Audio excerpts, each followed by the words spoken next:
এই সংসারে সব থেকে বড় শক্তি কি? এবার আপনাদের মধ্যে কেউ বলবে অস্ত্র, কেউ বলবে শাস্ত্র, আবার কেউ বলবে বুদ্ধি, তো কেউ বলবে বল। কিন্তু এই সব অসম্পূর্ণ। সংসারে সব থেকে বড় শক্তি হলো বন্ধুত্ব। যদি প্রকৃত বন্ধুত্ব পেয়ে যান, সেটাই সব থেকে বড় ধন। যখন কঠিন সময় আসবে, তখন এই বন্ধুত্বই অস্ত্র হয়ে উঠবে। যদি পথ হারিয়ে যায়, তখন বন্ধুত্বই শাস্ত্র হয়ে পথ দেখাবে। ষড়যন্ত্রে ফেসে গেলে বুদ্ধি হয়ে তার থেকে উদ্ধার করবে, আর একা হয়ে গেলে মমতা হয়ে আপনার সঙ্গ দেবে। তো সংসারে কিছু অর্জন করতে হলে ধন নয়, বন্ধুত্ব অর্জন করুন। আর মনে রাখবেন,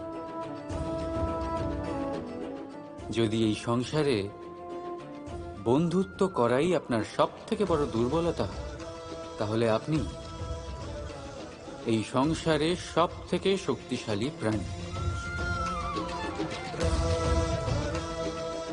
রাধা রাধা।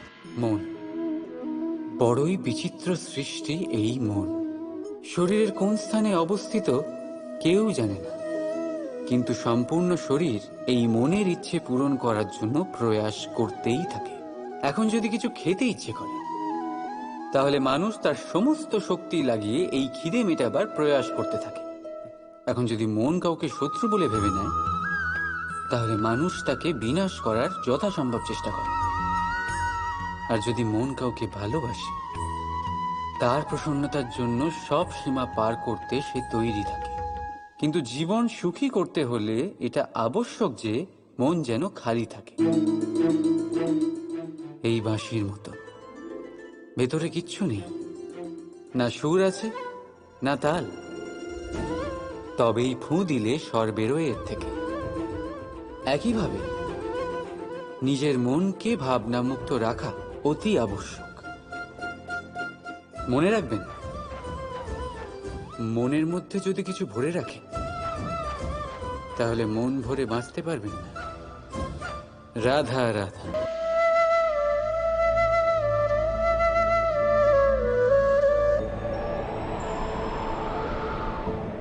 একজন পিতার জন্য তার সন্তান তার গর্ব, তার অহংকার। আর একজন সন্তানের কাছে তার পিতা আদর্শ, তার প্রেরণা। না বললেও পিতা তার সন্তানের সমস্ত ইচ্ছে বুঝে যায়, আর সেটা পূরণ করার প্রাণপণ চেষ্টা করে। অন্যদিকে সন্তান সবসময় চেষ্টা করে যাতে তার মাতা পিতাকে গর্বিত করতে পারে, কিন্তু এই বন্ধন কখনো কোথাও এসে ছিন্ন হয়ে যায়। কখন? যখন সন্তান নিজের ইচ্ছে মতো নিজের জীবন সাথী বেছে নিতে চায়। কেন? কারণ হলো বার্তার অভাব। যখন কথা ওঠে সন্তানের বিবাহের, তখন মাতা পিতা ভাবেন সন্তানকে কি জিজ্ঞেস করব, আমরা তো সন্তানের অমঙ্গল চাইব না।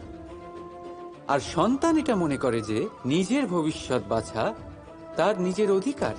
দুজনেই মনে মনে দুঃখ পায়, কিন্তু কথা কেউ বলে না। এটাই হওয়া উচিত যে মাতা পিতা নিজ স্নেহের সাথে সন্তানের ইচ্ছে বুঝে নেওয়া দরকার, আর সন্তানেরও সেই বিশ্বাসের সাথে মাতা পিতার বিশ্বাস অর্জন করা উচিত। একবার কথা বলেই দেখুন না, বর্তমান আর ভবিষ্যৎ দুটোই ঠিক হয়ে যাবে। আর মন প্রসন্ন হয়ে বলবে রাধা রাধা।